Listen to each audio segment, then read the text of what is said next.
Hello everyone. तो आज हम लोग देखेंगे कि 3ds मैक्स में हम ग्लास मॉडलिंग कैसे करते हैं। तो ग्लास मॉडलिंग के लिए हमने सबसे पहले यहाँ पे एक ये रेफरेंस इमेज ली है। तो रेफरेंस इमेज लेने के लिए आपको इसके लेफ़्ट व्यू पे आपको एक प्लेन लेना है। तो प्लेन आप आपके फ़ोटो के डायमेंशन के अकॉर्डिंग ले सकते हो, उसके डायमेंशन के बराबर करके। आपको यहाँ पे फ़ोटो आप डायरेक्ट प्लेन में ड्रैग एंड ड्रॉप करोगे तो ये इस तरीके से इमेज आपको दिखाई देगी। हमने प्लेन लिया है और प्लेन पे हमने इसको इमेज को रखा हुआ है। इसके बाद हम यहाँ पे इसके व्यू को चेंज करेंगे लेफ़्ट में। और अब हम इसके मॉडलिंग के लिए सबसे पहले इसका जो है हाफ पोर्शन हम बनाएंगे। तो हाफ पोर्शन बनाने के लिए हम सबसे पहले लाइन टूल लेंगे। हम यहाँ से रफली लाइन शेप से इसका हाफ पोर्शन ड्रॉ करेंगे।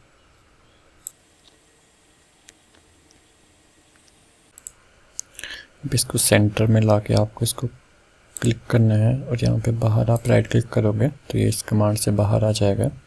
इसके बाद आप इसको एडिट में जाओगे, यहाँ पे आपको वर्टेक्स सेलेक्ट करना है और इस वर्टेक्स को सिलेक्ट करके आपको इसके वाई कोऑर्डिनेट को 0 करना है और एक्स भी इसका 0 होगा। इसके बाद आप इसको पूरी लाइन को सिलेक्ट करके आप राइट क्लिक करोगे और बेजियर कॉर्नर में इसको कन्वर्ट कर दोगे। इसके बाद आपके पास यहाँ पे ये हैंडल्स आ जाएंगे हर वर्टेक्स में, तो जिससे आप जो है अपनी शेप को एडजस्ट कर सकते हो। तो आप फ़ोटो से देख के फ़ोटो के अकॉर्डिंग जो है अपनी शेप को इन हैंडल के थ्रू जो है वो एडजस्ट कर लोगे। यहाँ से आप इसको इस तरीके से मूव भी कर सकते हो। यहाँ पे आप इन दोनों वर्टेक्स को सिलेक्ट करोगे और यहाँ से आप लोगे फिलेट। यहाँ से इस तरीके से फिलेट पे अप्लाई कर सकते हो कॉर्नर्स में।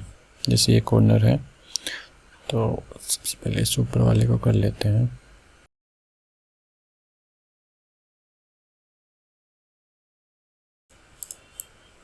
इन दोनों वर्टेक्स को सिलेक्ट करके आप यहाँ पे भी फिलेट ले लोगे।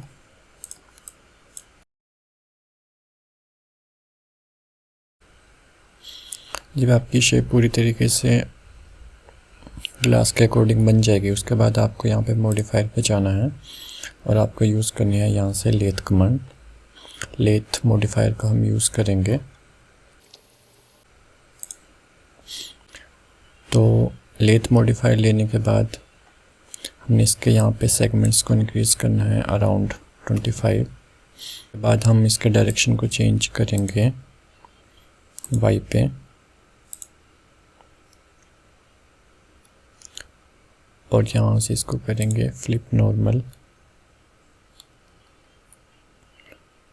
और यहाँ पे हम करेंगे इसको वेल्ड कोर्स। इसके बाद हम यहाँ पे प्लेन को हाइड कर देंगे। इसके बाद हम इसको सिलेक्ट करेंगे और यहाँ से हम नेक्स्ट मॉडिफायर यूज़ करेंगे शेल मॉडिफायर का। तो शेल मॉडिफायर से इस पे थोड़ी सी थिकनेस आ जाएगी। तो शेल मॉडिफायर यूज़ करने के बाद हम इसको करेंगे right click convert to editable poly. Convert to editable poly करने के बाद अब यहाँ पे इसके पॉलीगन को सिलेक्ट करोगे। हमें यहाँ पे थोड़ा सा एज बनाना है।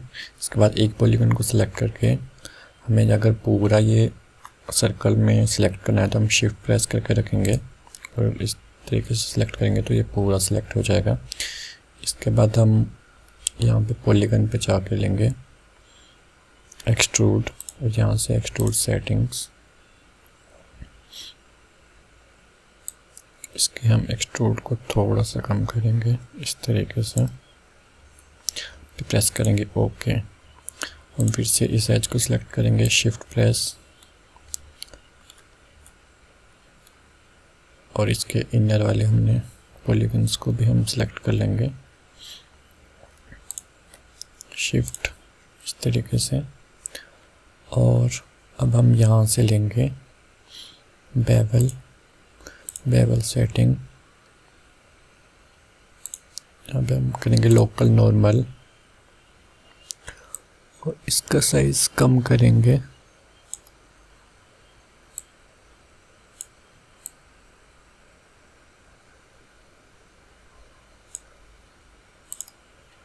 तरीके से पहले हम वर्टेक्स सेलेक्ट करेंगे, इग्नोर बैक फेसिंग। इसके बाद हम वर्टेक्स को सिलेक्ट करके यहाँ पे कंट्रोल प्लस पॉलीगन को सिलेक्ट करेंगे, तो ये इस वर्टेक्स के साथ अटैच हुए पॉलीगन्स को भी सिलेक्ट कर लेगा। इसके बाद हम इसके इनर जो है पॉलीगन्स को सिलेक्ट करेंगे, तो हम Alt + X प्रेस करेंगे इसकी ट्रांसपेरेंसी ऑन करने के लिए, और यहाँ से प्रेस करते जाएंगे हम ग्रो।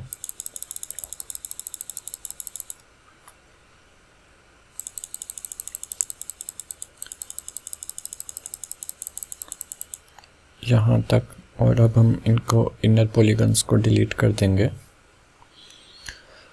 हम यहाँ से लेंगे बॉर्डर, यहाँ पे बॉर्डर सेलेक्ट करेंगे और कंट्रोल प्रेस करके पॉलीगन सेलेक्ट करेंगे और विजिबिलिटी पे जाके हाइड अनसेलेक्टेड करेंगे।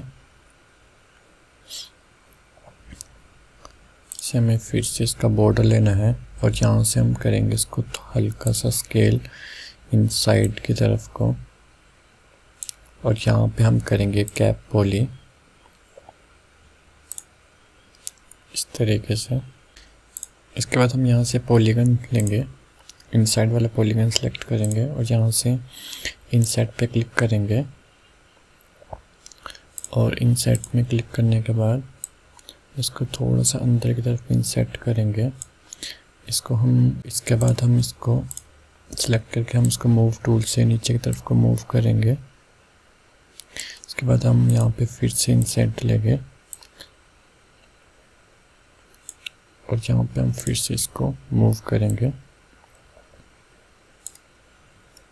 इस तरीके से। उसके बाद हम विजिबिलिटी पे जाएंगे, अनहाइड ऑल करेंगे, यहाँ पे Alt + X प्रेस करोगे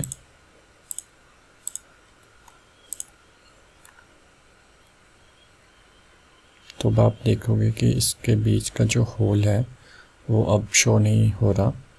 तो अगर आपको यहाँ पे अगर लिक्विड बनाना है तो लिक्विड भी आप इसी बेस को सिलेक्ट करके आप इसको जब ग्रो करोगे तो उस तरीके से आप इसका लिक्विड भी बना सकते हैं, लेकिन फ़िलहाल के लिए अभी हम इतना ही बना रहे हैं। इसके बाद अब हम यहाँ पे इसको सिलेक्ट करेंगे और यहाँ पे हम एडिट में जाके इस पे मॉडिफायर लगाएंगे टर्बो स्मूथ।